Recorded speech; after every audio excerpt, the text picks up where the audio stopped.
Bienvenue à la séance du Conseil municipal du 25 juin 2024. Je vous demanderai de vous lever, s'il vous plaît.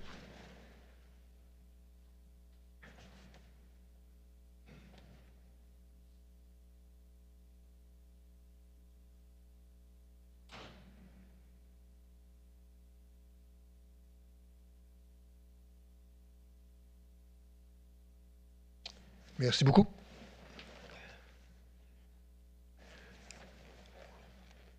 En point 2, adoption de l'ordre du jour, Martin. Bonsoir. Alors, je vous propose l'ordre du jour du 25 juin tel que vous a été présenté. Merci. Vote. Sylvain, oui. Nathalie, oui. José, oui. Merci. 3.1, acceptation du procès-verbal. Donc, 3.1, adoption du procès-verbal, Martin. Oui, alors je vous propose d'adopter le procès-verbal de la séance du 10 juin 2024 comme il a été déposé. Merci. Vote. Sylvain, oui. Nathalie, oui. José, oui. Administration générale en 4, 4.1, dépôt des rapports. Isabelle? Oui, donc en vertu de l'article 26 du règlement numéro 1468-2018 décrétant les règles de contrôle et de suivi budgétaire, je dépose le rapport de l'évolution du budget d'immobilisation de l'année 2024, comprenant la liste des projets non votés préparés par Mme Julie Cloutier, trésorière. Je dépose également la liste des projets inachevés devant être prolongés, les projets en cours et les projets terminés au 31 décembre 2023. Merci. 4.2, adoption de règlement, Martin. Oui, numéro 16. Excuse. Isabelle, explication. Excusez-moi. Oui, donc ça concerne le règlement numéro 1661-2024, modifiant le règlement 1641-2024 afin de mettre à jour les tarifs relatifs aux demandes d'accès à l'information. Donc, l'objet du règlement est de modifier les tarifs relatifs aux demandes d'accès à l'information et aucune modification n'a été effectuée entre le projet déposé et le présent règlement que l'on va adopter ce soir. Merci. Donc, 4.2, adoption de règlement, Martin. Oui, numéro 1661-2024, modifiant le règlement numéro 1641-2024 afin de mettre à jour les tarifs relatifs aux demandes d'accès à l'information. Attendu qu'un avis de motion de la présentation du présent règlement a été donné lors de la séance ordinaire de ce conseil tenue le 10 juin 2024, attendu que le projet de règlement numéro APR 307-2024 a été déposé lors de cette même séance, attendu que Mme Isabelle Bernier, greffière et directrice des affaires juridiques, a précisé l'objet du règlement et qu'aucune modification n'a été effectuée entre le projet déposé et le présent règlement. Excusez. Attendu que les procédures prévues à l'article 356 de la loi sur les cités et villes ont été respectées, donc je propose que ce Conseil adopte le règlement numéro 1661-2024, modifiant le règlement numéro 1641-2024, et afin de mettre à jour les tarifs relatifs aux demandes d'accès à l'information. Merci. Vote. Sylvain, oui. Nathalie, oui. José, oui. Merci. 4.3, un avis de motion. Martin? Oui, alors je donne un avis de motion qui sera soumis pour adoption lors d'une séance ultérieure. Un règlement décrétant une dépense et un emprunt de 235 000 afin d'effectuer des travaux correctifs à la climatisation à la mairie. Et de plus, je dépose le projet de règlement numéro APR 309-2024. Merci. 4.4, administration, mouvement de personnel. Martin?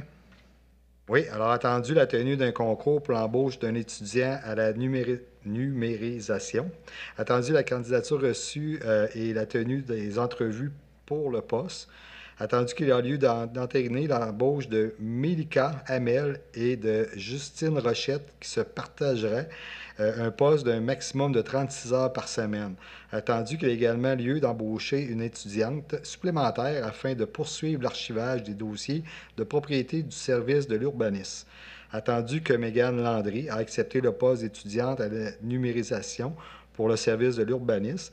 Attendu que cette embauche serait d'une durée maximale de 9 semaines débutant le ou vers le 26 juin et se terminait au plus tard le 23 août 2024. Attendu le rapport de Mme Mélanie Côté, assistante greffière en date du 14 juin 2024, je propose d'entériner l'embauche des employés occasionnels suivants, Mélika Hamel, Justine Rochette et Mégane Landry, au poste d'étudiante à la numérisation pour une durée maximale de 9 semaines débutant le ou vers le 26 juin et se terminant au plus tard le 23 août 2024, tel que prescrit à l'article 9 du règlement numéro 1467-2019. Ces employés seront numérés selon le salaire prévu aux grilles salariales pour les employés occasionnels pour le poste étudiant au greffe. Et également d'imputer la dépense au poste budgétaire temps partiel 02 140 06 141 et 02 610 03 141 après une appropriation de 5 368,44 du poste salaire régulier 02 610 00 141. Merci. Vote. Sylvain, oui. Nathalie, oui. José, oui. Merci. 4.3, un avis de motion, Martin. Oui, qui sera soumis pour adoption lors d'une séance ultérieure, un règlement décrétant une dépense et un emprunt de 265 000 afin d'effectuer des travaux de pavage et de réfection de trottoirs ainsi que de remplacer des luminaires de rue. Et de plus, je dépose le projet règlement APR 310-224. Merci. 4.6, service loisirs. José. Oui. Service loisirs, culture et vie communautaire, mouvement de personnel. Attendu la nécessité pour le service sport, loisirs, culture et vie communautaire d'embaucher un préposé aux installations des activités de loisirs pour une période de 9 semaines. Attendu que le poste nécessite l'utilisation d'un téléphone cellulaire pour pouvoir contacter son supérieur immédiat en tout temps et afin d'être joignable par son employeur ou par les différentes ligues en cas d'annulation.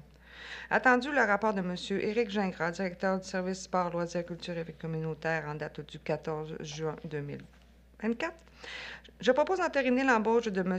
Philippe Robichaud à titre de préposé aux installations et aux activités de loisirs selon un horaire maximal de 35 heures par semaine pour une durée de 9 semaines débutant le 19 juin. Et de plus d'offrir un montant compensatoire de 50 à M. Philippe Robichaud pour l'utilisation de son cellulaire personnel payable à la fin du contrat. Et de plus d'imputer le montant de 6 130 au poste budgétaire salaire surveillant Parc du Grand Héron après un virement de 1 857 du poste budgétaire salaire occasionnel projet culturel et un montant de 50 au poste budgétaire cellulaire Parc de Glisse. Merci. Vote. Sylvain, oui. Nathalie, oui. Martin, oui. Merci. 4.7, dépôt de la liste des engagements. Isabelle. Oui, donc je dépose la liste des engagements financiers préparée par Mme Julie Cloutier, trésorière, pour la période se terminant le 17 juin 2024, laquelle comprend 179 commandes au montant de 330 142,50 sous. Merci. 4.3, dépôt de première projection. Isabelle. Oui, donc je dépose le rapport des projections budgétaires au 14 juin 2024, préparé par Mme Julie Cloutier, trésorière. Merci. 4.4. Non, 4.9. Amendement au budget, exercice financier, Martin.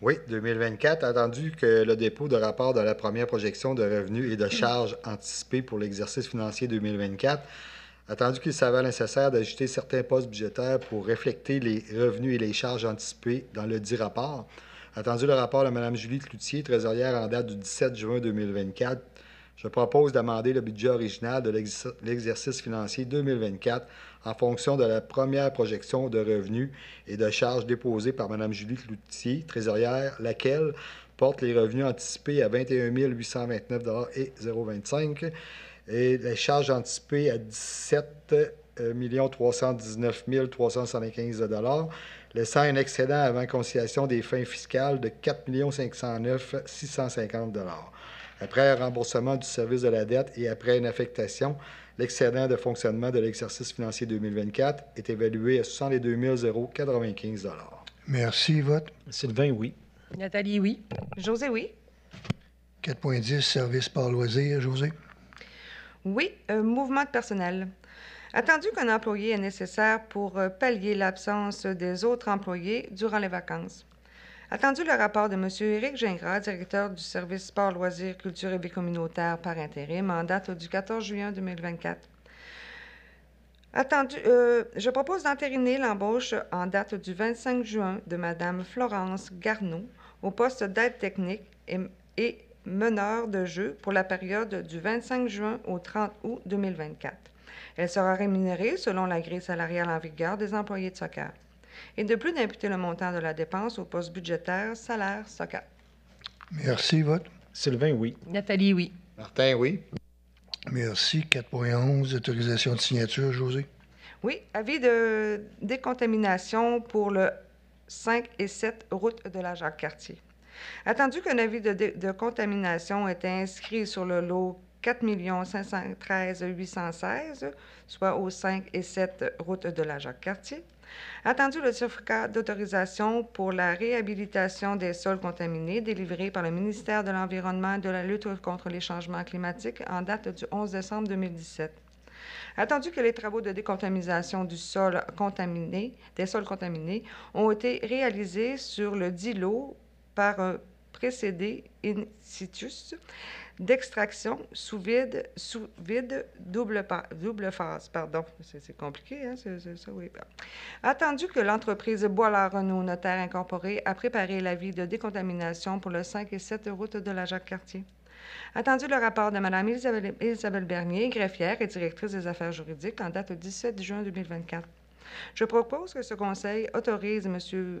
Pierre Dolbec, maire, et Mme Isabelle Bernier, greffière et directrice des affaires juridiques, ou en son absence, Mme Mélanie Côté, assistante greffière, à signer l'avis de décontamination pour le 5 et 7 route de la Jacques-Cartier. Et de plus, d'imputer le montant de la dépense au poste budgétaire décontamination. Merci. Vote. Sylvain, oui. Nathalie, oui. Martin, oui. Merci. Autorisation de signature. José. Oui. Un moment, Oups. Décontamination 412. OK, excusez-moi, j'avais perdu ma page. Alors, me revoilà. Donc, autorisation de signature d'une transaction quittance 5 et 7 Jacques-Cartier. Attendu que le 15 octobre 2015, la Ville a vendu à l'entreprise Ambulance de la Jacques-Cartier un immeuble 6 au 5 et 7 route de la Jacques-Cartier à Sainte-Catherine de la Jacques-Cartier, pour lequel une promesse d'achat complétant l'acte de vente a été conclue le 18 août 2015. Attendu que vers le 30 septembre 2020, la Ville a déposé une demande introductive d'assistance par laquelle elle réclame 200 000 à l'entreprise Ambulance de la Jacques-Cartier pour le solde du prix de vente impayé une fois la décontamination d'une partie de l'immeuble complétée par la demanderesse. Attendu que l'entreprise Ambulance de la Jacques-Cartier a contesté ce recours et a déposé une demande reconventionnelle en dommages-intérêts au montant de 322 877 et 3 sous pour des préjudices allégués qu'elle aurait subis à l'occasion de la décontamination du terrain et de la remise en état du bâtiment.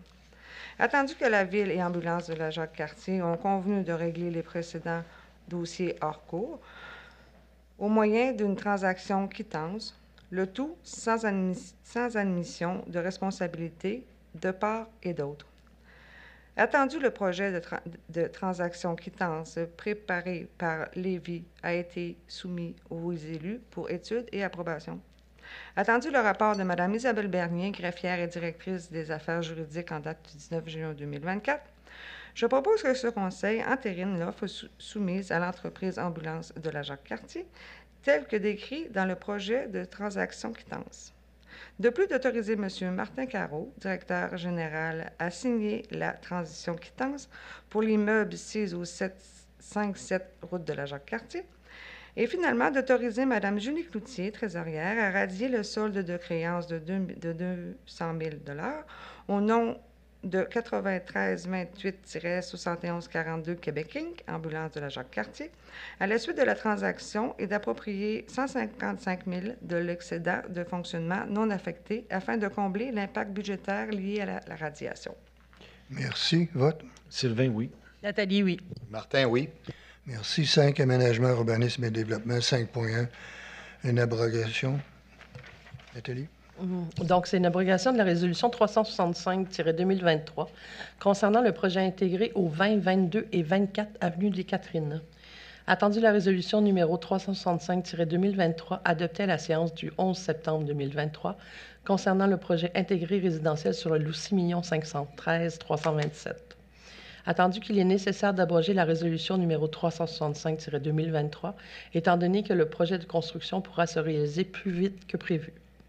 Attendu le rapport de Mme Rosalie Laroche, directrice adjointe à l'urbanisme en date du 7 juin 2024, je propose d'abroger la résolution numéro 365-2023. Merci. Vote. Sylvain, oui. José, oui. Martin, oui. Merci. 5.2, demande de dérogation. Rosalie, explication.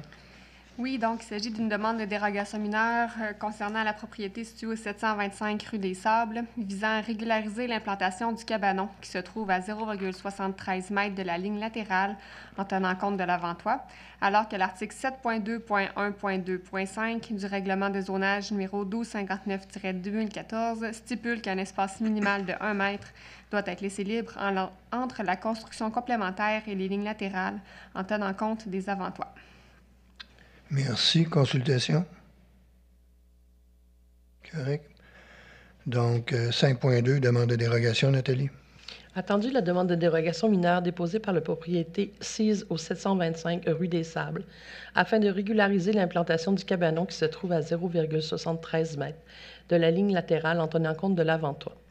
Attendu que l'article 7.2.1.2.5 du règlement de zonage numéro 1259-2014 stipule qu'un espace de 1 m doit être laissé libre entre la construction complémentaire en tenant compte des avant-toits et des lignes latérales du terrain. Attendu le dépôt du rapport de Mme Rosalie Laroche, directrice adjointe à l'urbanisme, auprès du comité consultatif d'urbanisme en date du 5 juin 2024, ainsi que le document fourni par le requérant. Attendu que la demande est faite de bonne foi. Attendu que l'application du règlement a pour effet de causer un préjudice sérieux au demandeur puisqu'il ne peut déplacer le cabanon sans l'endommager. Attendu que l'acceptation de la demande ne porte pas atteinte à la jouissance des propriétaires des immeubles voisins de leurs droits de propriété. Attendu que la demande n'a pas pour effet d'aggraver les risques en matière de sécurité et de santé publique et de porter atteinte à la qualité de l'environnement et au bien-être général. Attendu que les objectifs du plan d'urbanisme sont respectés. Attendu que la demande porte sur une distance de 0,27 m, ce qui est jugé comme étant mineur. Attendu la recommandation du comité consultatif d'urbanisme dans l'extrait CC-40-2024. Attendu le rapport de Mme Rosalie Laroche, directrice adjointe à l'urbanisme en date du 13 juin 2024. Attendu que le Conseil a entendu les personnes qui désiraient s'exprimer sur cette demande, je propose d'accorder la dérogation mineure afin de régulariser l'implantation du bâtiment complémentaire cabanon, situé à 0,73 m de la ligne latérale de l'eau, en tenant compte de l'avant-toit. Merci. Vote. Sylvain, oui. José, oui. Martin, oui. Merci. 5.3, demande de dérogation. Rosalie, explication, s'il vous plaît. Donc, il s'agit d'une demande de dérogation mineure visant à régulariser l'implantation de la résidence ayant une marge de recul avant de 7,15 m, alors que l'article 4.2.6 du règlement de zonage numéro 1259-2014 stipule que pour la zone 35H, une marge de recul avant minimale de 7,5 m est exigée. L'immeuble en cause est situé au 17 route de Duchesnay. Merci. Consultation. Donc, 5.3, Nathalie. Donc, attendu la demande de dérogation mineure déposée par la propriété sise au 17 route de Duchesnay afin de régulariser l'implantation du bâtiment principal qui se trouve à 7,15 m de la ligne avant. Attendu le dépôt du rapport de Mme Rosalie Laroche, directrice adjointe à l'urbanisme, auprès du comité consultatif d'urbanisme en date du 5 juin 2024, ainsi que les documents fournis par le requérant. Attendu que la demande est faite de bonne foi, attendu que l'application du règlement aurait pour effet de causer un préjudice sérieux au demandeur, puisqu'il est impossible de déplacer la résidence. Attendu que l'acceptation de la demande ne porte pas atteinte à la jouissance par les propriétaires des immeubles voisins de leurs droits de propriété, puisque la situation est telle depuis 1997 et qu'aucune plainte n'a été formulée à ce sujet. Attendu que la demande n'a pas pour effet d'aggraver les risques en matière de sécurité ou de santé publique ou de porter atteinte à la qualité de l'environnement ou au bien-être général. Attendu que les objectifs du plan d'urbanisme sont respectés, attendu que la demande porte sur une distance de 0,35 m, ce qui est jugé comme étant mineur, attendu la recommandation du comité consultatif d'urbanisme dans l'extrait CC-41-2024, attendu le rapport de Mme Rosalie Laroche, directrice adjointe à l'urbanisme en date du 13 juin 2024, attendu que le Conseil a entendu les personnes qui désiraient s'exprimer sur cette demande, je propose d'accorder la dérogation mineure afin de régulariser l'implantation de la résidence située au 17 route de Duchesnay. Merci. Vote. Sylvain, oui. José, oui. Martin, oui. Merci. 5.4, demande de dérogation. Rosalie, explication, s'il vous plaît. Oui, donc il s'agit d'une demande de dérogation mineure visant à autoriser un bâtiment multifamilial de 8 logements sur le lot 6 444 690 ayant une superficie de 1519,6 m², alors que l'article 4.1.4 du règlement de lotissement numéro 1260-2014 prévoit que dans le cas d'un bâtiment multifamilial desservi par les réseaux d'aqueducs et d'égouts, la superficie minimale est de 200 m² par logement, dérogeant ainsi de 80,4 m². L'immeuble en cause est identifié par le numéro de lot 6 444 990 et se trouve à l'intersection de l'avenue des Catherines et de la rue de la Tourbière. Merci. Consultation. 5.4, Nathalie. Donc, attendu la demande de dérogation mineure déposée pour construire un bâtiment de 8 logements sur le lot 6 444 990 d'une superficie de 1519,6 m². Attendu que l'article 4.1.4 du règlement de lotissement numéro 1260-2014 stipule que la superficie d'un terrain multifamilial doit avoir une surface de 200 m² par logement. Attendu le dépôt du rapport de Mme Rosalie Laroche, directrice adjointe à l'urbanisme, auprès du comité consultatif d'urbanisme en date du 5 juin 2024, ainsi que les documents fournis par le requérant. Attendu que la demande est faite de bonne foi. Attendu que l'application du règlement a pour effet de causer un préjudice sérieux au demandeur. Attendu que l'acceptation de la demande ne porte pas atteinte à la jouissance par les propriétaires des immeubles voisins de leur droit de propriété. Attendu que la demande n'a pas pour effet d'aggraver les risques en matière de sécurité et de santé publique ou de porter atteinte à la qualité de l'environnement ou au bien-être général. Attendu que les objectifs du plan d'urbanisme sont respectés. Attendu que la demande porte sur 80,4 m², ce qui est jugé comme étant mineur. Attendu la recommandation du comité consultatif d'urbanisme dans l'extrait CC-42-2024. Attendu le rapport de Mme Rosalie Laroche, directrice adjointe à l'urbanisme en date du 13 juin 2024. Attendu que le Conseil a entendu les personnes qui désiraient s'exprimer sur cette demande, je propose d'accorder la dérogation mineure pour autoriser un bâtiment multifamilial de 8 logements sur le lot 6 444 990 d'une superficie de 1519,6 m². Merci. Vote. Sylvain, oui. José, oui. Martin, oui. Merci. 5.5, une approbation. Nathalie. Donc, c'est une approbation des PIA afin d'obtenir un permis de rénovation pour la construction d'une terrasse au 300-4733 route de Fossambeau. Attendu que la demande de permis déposée pour la construction d'une nouvelle terrasse sur la propriété sise au 300-4733 route de Fossambeau. Attendu que l'immeuble situé dans la zone 85C est assujetti à l'approbation des plans relatifs à l'implantation et l'architecture en vertu du règlement sur les plans d'implantation et d'intégration architecturale numéro 1347-2016 selon les critères du tronçon commercial central. Attendu que les critères d'analyse au PIA sont satisfaits ou non applicables et que les objectifs sont atteints. Attendu le dépôt du rapport de Mme Rosalie Laroche, directrice adjointe à l'urbanisme, auprès du comité consultatif d'urbanisme en date du 6 juin 2024, ainsi que des documents fournis par le requérant. Attendu la recommandation du comité consultatif d'urbanisme en date du 11 juin 2024. Attendu le rapport de Mme Rosalie Laroche, directrice adjointe à l'urbanisme en date du 13 juin 2024, je propose d'approuver les plans relatifs à l'implantation et à l'architecture des constructions pour la demande de permis déposée pour la construction d'une nouvelle terrasse sur la propriété sise au 300-4733 route de Fossambeau. Merci. Vote. Sylvain, oui. José, oui. Martin, oui. Merci. 5.6, approbation de plan. Nathalie.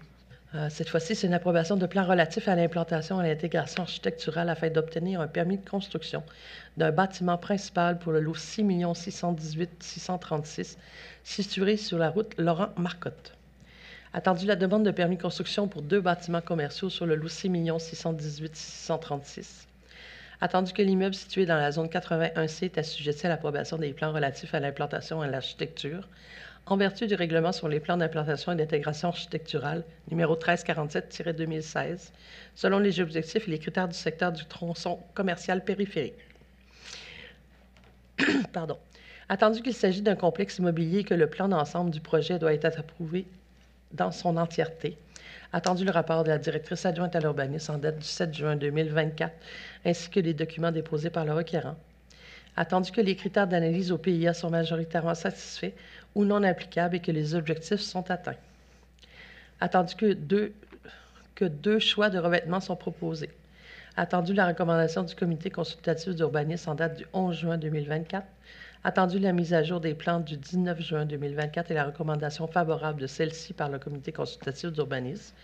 Attendu le rapport de Mme Rosalie Laroche, directrice adjointe à l'urbanisme en date du 13 juin 2024, je propose d'approuver les plans relatifs à l'implantation et à l'architecture des constructions pour les 2 bâtiments prévus sur le lot 6 618 636. Également, de choisir le revêtement métallique en aluminium avec un fini effet bois, étant donné qu'il a davantage de propriétés écologiques que les revêtements en fibrociment. Merci. Vote. Sylvain, oui. José, oui. Martin, oui. Merci. 5.7, une assemblée de consultation. Rosalie, explication. Oui, donc il s'agit du projet de règlement numéro APR-363-2024. Il s'agit d'un règlement de concordance du règlement 03-2023 de la MRC de la Jacques-Cartier, ayant pour effet de modifier le plan d'urbanisme numéro 1258-2014 et le règlement de zonage numéro 1259-2014. Donc, le projet de règlement consiste à modifier les limites du périmètre urbain afin de retirer une portion du périmètre urbain qui se trouvait sur la route de Duchesnay pour rapporter cette superficie proche de l'avenue des Catherines et de la route de la Jacques-Cartier.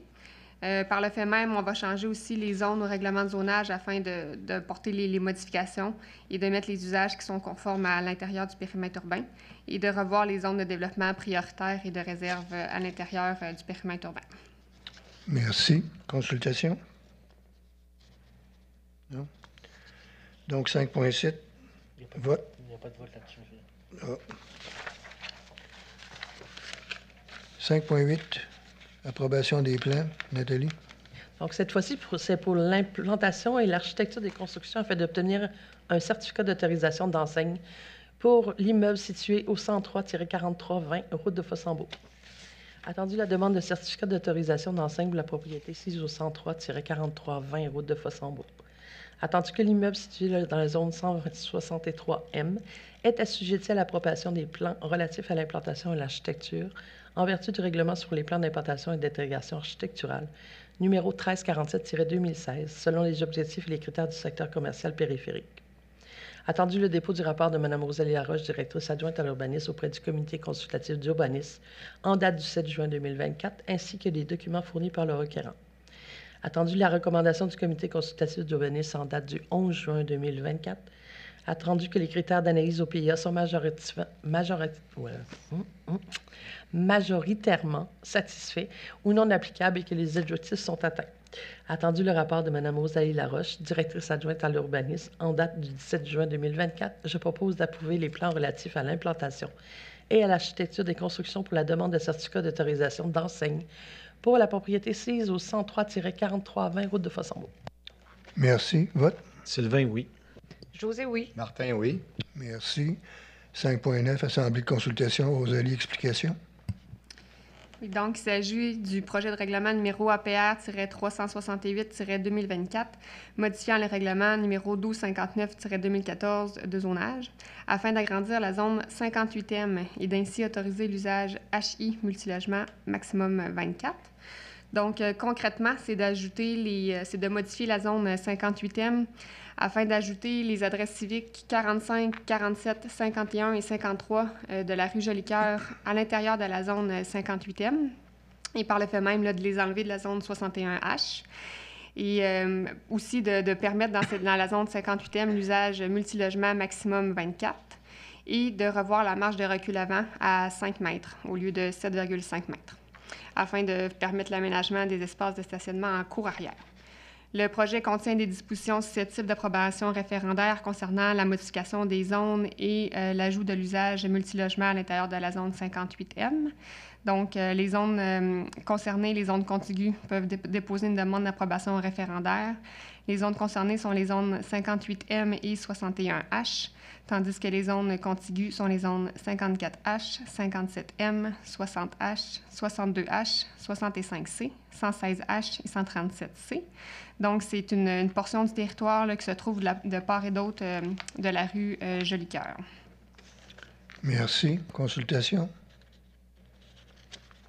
Merci. 5.10, installation d'une enseigne, Nathalie. Donc, c'est une enseigne temporaire pour le projet intégré sur l'avenue des Catherines, STA Immobilier. Attendu que la demande d'autorisation déposée par M. Alex Paquin, Pagé, afin d'installer une enseigne annonçant le domaine Le 5-4, situé sur l'avenue des Catherines. Attendu que l'enseigne sera en place pour de nombreuses années jusqu'à la fin des travaux de construction de celle-ci. Attendu que certains éléments, dont le type de structure et la nature de l'aménagement paysager, n'ont pas été précisés dans la demande et que les ambiguïtés demeurent à cet égard. Attendu que l'ensemble des éléments entourant l'enseigne doit être prévu dans la présente résolution afin de s'assurer que le tout soit esthétique. Attendu le rapport de Mme Rosalie Laroche, directrice adjointe à l'urbanisme, en date du 18 juin 2024. Il est recommandé de refuser la demande d'installation d'enseigne telle que présentée. Merci. Vote. Sylvain, oui. José, oui. Martin, oui. Merci. 5.11. Octroi de contrat, Nathalie. Donc, cette Mandat. fois-ci, c'est un mandat de service professionnel de gré à gré pour la planification d'un espace public, d'un stationnement et de l'entrée du parc linéaire. Attendu que la ville de Sainte-Catherine-de-la-Jacques-Cartier connaît un fort développement depuis plus d'une dizaine d'années. Attendu que l'avenue des Catherines constitue la nouvelle artère mixte de la ville sur laquelle plusieurs projets de multilogement ainsi que de projets commerciaux et institutionnels sont en cours et le seront bientôt. Attendu qu'il est prévu dans le programme particulier d'urbanisme 2, le secteur de développement sud-est, sur le plan d'urbanisme numéro 1258-2014, la réalisation d'une place publique dans ce secteur. Attendu qu'un tel aménagement serait fédérateur pour les citoyens et apporterait du dynamisme dans le secteur. Attendu qu'il y a lieu de prévoir un emplacement pour le stationnement public ainsi que pour l'entrée du futur parc linéaire prévu dans le complexe de milieux humides. Attendu que l'offre de services du groupe DDM pour planification d'un espace public de stationnement et de l'entrée du parc linéaire en date du mois de juin 2024 est au montant de 15 000 $ plus taxes. Attendu que la Ville est assujettie à la Charte de la langue française et que l'entreprise groupe DDM respecte les exigences de cette dernière et qu'elle ne figure pas sur la liste des entreprises non conformes au processus de francisation de l'Office québécois de la langue française. Attendu le rapport de Mme Rosalie Laroche, directrice adjointe à l'urbanisme, en date du 18 juin 2024, je propose de mandater le groupe DDM pour la planification d'un espace public, d'un stationnement et de l'entrée du parc linéaire. Le contrat est composé de la résolution et de l'offre de services déposée par le groupe DDM en date du mois de juin 2024. Le coût du contrat est établi à 15 000 $ plus taxes. De plus, d'affecter la dépense au poste budgétaire de l'excédent de fonctionnement non affecté et finalement d'autoriser M. Pascal Birubé, directeur de l'urbanisme et de l'occupation du territoire, à signer le contrat à intervenir. Merci. Vote. Sylvain, oui. José, oui. Martin, oui. Merci. 6.1. Octroi d'un mandat. Sylvain. Oui, c'est l'octroi d'un mandat de service professionnel de gré à gré pour la diagnose du lac Saint-Joseph. Attendu qu'il a lieu d'effectuer des études de caractérisation environnementale et d'élaborer un plan d'action dans le cadre de la diagnose du lac Saint-Joseph. Attendu qu'il y a lieu de contribuer financièrement à l'octroi du mandat à la CBGC, conjointement avec les villes riveraines. Attendu que la part de la ville à l'offre de prix de Corporation du bassin de la Jacques-Cartier pour la diagnose du lac Saint-Joseph en date du 11 juin 2024 est au montant de 29 334 $ plus taxes. Attendu que ce contrat est exclu des règles régulières de gestion contractuelle en vertu de l'article 573.3 de la Loi des cités et villes, étant un organisme à but non lucratif et fournissant des services autres que ceux couverts par le AECG, et que ceux en matière de collecte de transport, de transportement, de recyclage ou de récupération des matières résiduelles. Attendu que la Ville est assujettie à la Charte de la langue française et que l'entreprise Corporation des bassins de la Jacques-Cartier respecte ses exigences et que qu'elle ne figure pas sur la liste des entreprises non conformes au processus de francisation de l'Office québécois de la langue française. Attendu le rapport de M. John McGraw, directeur des services techniques en date du 17 juin 2024, je propose de mandater la Corporation du bassin de la Jacques-Cartier pour la diagnose du lac Saint-Joseph selon l'offre de prix déposée soumise en date du 11 juin 2024 au montant de 29 334 $ plus taxes. De plus, d'imputer le montant de dépenses au poste budgétaire Plan d'action lac Saint-Joseph et également d'autoriser M. John McGraw, directeur des services techniques, à signer le contrat à intervenir. Et finalement, d'effectuer un premier paiement de 50 % à la CBGC dès l'octroi du mandat. Merci. Vote. Nathalie, oui. José, oui. Martin, oui. Merci. 7. Parc et bâtiments, il n'y a aucun point. 8. Santé et bien-être, il n'y a aucun point. 9. Sécurité publique, aucun point. 10. Sport, loisirs, culture et vie communautaire, aucun point. 11. Transport, 11.1. Octroi d'un contrat. Sylvain. Oui, c'est l'octroi d'un contrat de gré à gré pour l'acquisition d'une gratte extensible. Attendu que le Conseil municipal a adopté le règlement numéro 1434-2018 concernant la gestion contractuelle telle que prévue dans la loi sur les cités et villes. Attendu que ce règlement stipule que tout contrat comportant une dépense d'au moins 25 000 mais inférieur au seuil obligeant un appel d'offres public peut être octroyé de gré à gré. Attendu que le comité de gestion contractuelle a confirmé que l'octroi de ce contrat respectait les règles de gestion contractuelle.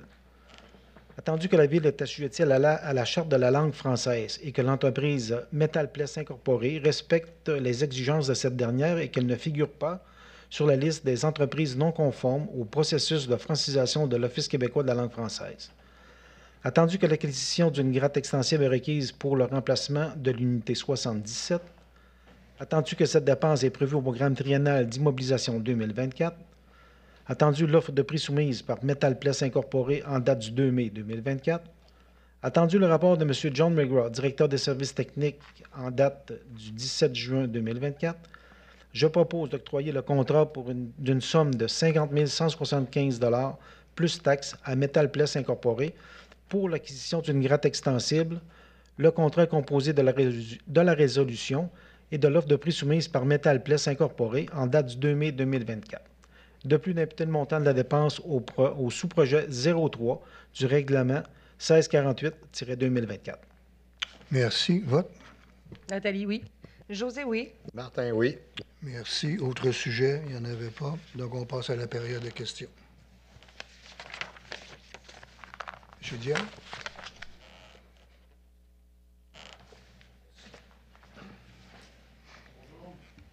Monsieur le maire, mesdames les conseillères, messieurs les conseillers.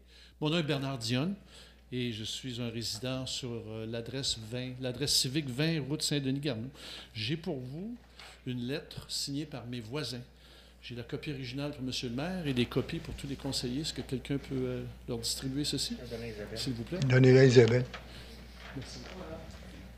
Alors, si vous me permettez une petite mise en situation, j'ai quand même préparé une question.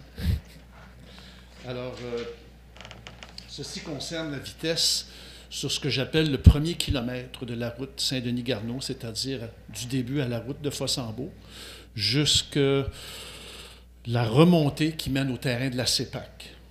Si vous situez de quoi je veux parler. Il y a 24 bâtiments ou adresses civiques. J'ai la signature de 19 des adresses civiques. Le document dit que nous sommes locataires, nous sommes d'accord, ou propriétaires, nous sommes d'accord que beaucoup trop d'automobilistes circulent à des vitesses de plus de 20 km à l'heure que la limite de 50 affichée dans notre section de la route. J'explique les situations, par exemple, où c'est dangereux. Par conséquent, j'ai demandé à mes voisins de signer. Nous trouvons raisonnable de demander à la municipalité d'assurer la sécurité des citoyens en prenant des mesures pour faire respecter la limite de vitesse de 50 km à l'heure. J'ai donné quelques exemples et j'ai eu la chance d'en discuter à 2 reprises avec M. le maire. Et je dois signaler à M. le maire que, comme vous l'avez dit, le panneau a été installé ce matin. La fiche mobile. Et puis, ça a un effet. Quand même, Effectivement, je vois que les gens, quand ils voient le signe, une autre affiche de 50 km à l'heure, les gens pèsent sur... Je l'ai vu tantôt en me retournant à la maison. Il y avait deux personnes qui ont tourné, puis je suis suivi. Puis il allait à peu près à 65, ça s'est mis à flasher. Donc, je vous remercie déjà, M. le maire, de votre contribution à mes suggestions. Alors, il fallait que je ponde une question. Alors, comme question, est-ce que la municipalité, suite à la lecture de ce document signé par tous mes voisins dans la section que je vous ai expliquée, est-ce que la municipalité serait prête à voter une proposition pour établir une campagne de prévention pour promouvoir la sécurité et la prudence au volant et même en informer la Sûreté du Québec afin d'en obtenir leur appui? Je vous remercie de votre écoute. Comme je vous ai dit quand on s'est parlé, M. Dionne, dans le cas de la Sûreté du Québec, on leur envoie à chaque année la liste des routes qu'on considère très importantes. Puis Saint-Denis-Garneau est dessus. Ce que j'ai fait, par contre, j'ai parlé au sergent Couillard récemment. J'ai demandé qu'il soit peut-être un peu plus attentif en bas parce qu'ils font un très bon travail en haut, mais on ne les voit pas souvent en bas. Il faut dire qu'ils n'ont pas ben de cache ou de place pour se cacher. Mais je leur en ai déjà parlé. Vous nous avez parlé aussi dans votre courriel du radar provincial. On ne peut pas l'utiliser. Puis on ne peut pas utiliser sur le territoire municipal un radar. Dans le cas de la campagne, on a déjà fait une il y a à peu près 2 ans. Puis comme j'ai dit, là, il y a moins de conseils de ce temps-ci. On n'a rien qu'un autre, c'est en juillet. Mais je demandais à Martin qu'il mette ça à l'ordre du jour. Puis définitivement, je vais proposer qu'on refasse une campagne de sécurité sur le territoire de Sainte-Catherine-la-Jacques-Cartier. Merci. Bienvenue. Merci de votre intervention. 14. Clôture de séance, Martin. Oui, alors je propose de clore la séance du mardi 25 juin 2024. Il est présentement 19h40. Merci. Vote. Sylvain, oui. Nathalie, oui. José, oui. Merci beaucoup. Je vous souhaite bonne chance pas bonne chance, bonne soirée à tout le monde. N'oubliez pas que le rodéo commence vendredi. On rouvre les portes à 4 heures. Il y a quand même quelque chose de différent cette année. Les activités hors du ring ou de la place où le rodéo se fait sont toutes gratuites. Donc, la lutte est gratuite. Il y a les danses country sont gratuites. Il n'y a absolument rien sur le site autre que l'aréna qui vont être payants. C'est un peu un cadeau d'événement Sainte-Catherine-la-Jacques-Cartier pour notre 25e anniversaire. Donc, venez en profiter. Il semble que la température va être quand même pas trop pire encore cette année. Donc, ce serait le fun de vous voir.